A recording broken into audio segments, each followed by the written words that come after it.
Welcome back this morning on Today Food. Al's already eaten his entire meal. Unbelievable. So good. British Indian chef and food writer Romy Gill, based in southwest England. She's known for her innovative approach to Indian cuisine, and she's out with a brand new cookbook called Romy Gill's India, which is loaded with family recipes, flavors inspired by her childhood. Chef, great to have. I love Indian food.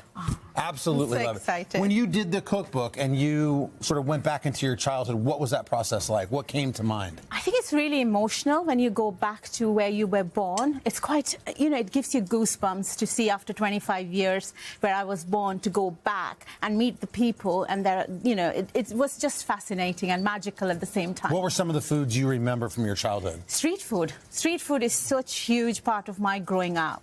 And samosa chaat or tiki, things like that. Deep fried, something very comforting. Right. But I here wanted to make something very special for you guys. Okay, well, good. Let's get. What are you making for us? Murgh Makhani, which is a lot of people know as butter chicken. Okay. So we're gonna do is marinate. Is it like chicken tiki masala?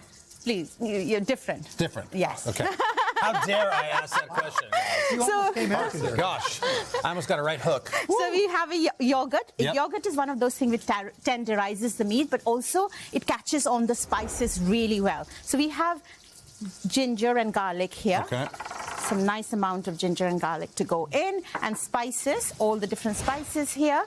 Tandoori masala, pepper, cumin, ground coriander, okay. All that goes in there. Mix it really well, yep. And then we'll add some lemon juice. Okay. If you don't have lemon juice, you can add lime, and then some oil in there.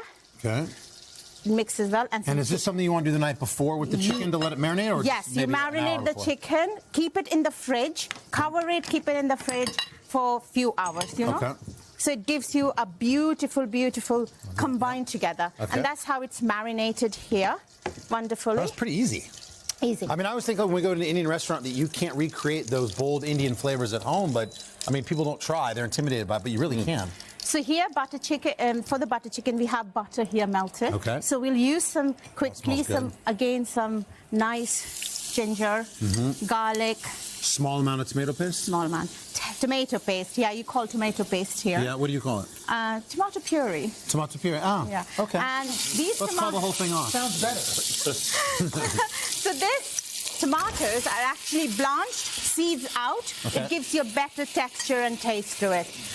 And is this like a brown butter? You let that butter go a little bit? Yeah, and also you can use ghee. Ghee is something that we use a lot in India. Okay. So what next is, that's done, and this is what there. Yes, yep. We have this. And here we're going to add some spices. Oh, God. Spices are really important, and also a little bit of sugar to balance that flavor. Okay. Is this the same spice profile that we did in the chicken? Yes. But you added the sugar? Yes, okay. A little bit of sugar. What does the sugar do, just to give it a little sweet? Balance of flavors. The sweetness, and the tomatoes can vary. So tomatoes are all different. In different countries, you get different tomatoes. The ones we used in India are called desi tomatoes, which are more sweeter. So balance that tomato or the tomato puree, whatever you're using, it gives you that balance of flavor. So important to have that. And seasoning is very important. The salt is very, very important.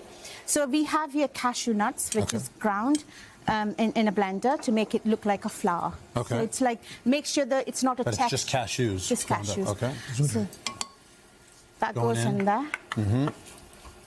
And then that's ground cardamoms. Okay. That we will add later. We're going to add this first. Got it, chef. I got it. Guys, how's it taste? It's so good. Wonderful. We're building a lot of depths of flavor here. It's really good. Really We're going to good. mix In your that defense, together. I thought it was a little tiki masala. Okay. In a good way. Okay, thank you. I think they're similar. Delicious. Very similar. But I get you. Thank you. No, it's not similar, please. Not similar. I take it back. You're going to push back there. Yeah, all right. So we're going to add some cream to it. Okay. And some water. Water is all dependent how consistency you would like. Would you like it runny? Would you like it a little bit What did thicker? you have in your childhood? What do you remember? We have the kind of a balanced. We don't want it too watery. We don't want it too thick. It's in the middle. Okay. You know?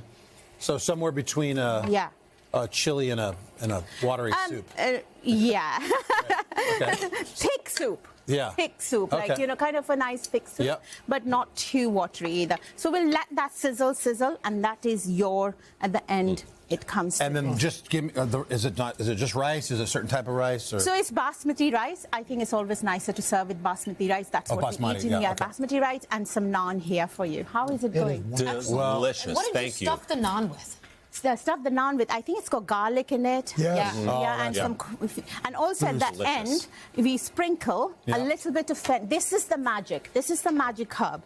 So we can use seeds, we can use ground, whatever you want, but this is methi, which is fenugreek leaves, dried fenugreek leaves, Just and you at the end. have to, if I give it to you, crush it like this and do it Crush it this. together. Guys, I want to mention the cookbook again. Romy Gill's India. You can find that and more recipes at today.com. Chef, thank you so much. Smell that. That's Now the last smell that. touch right there.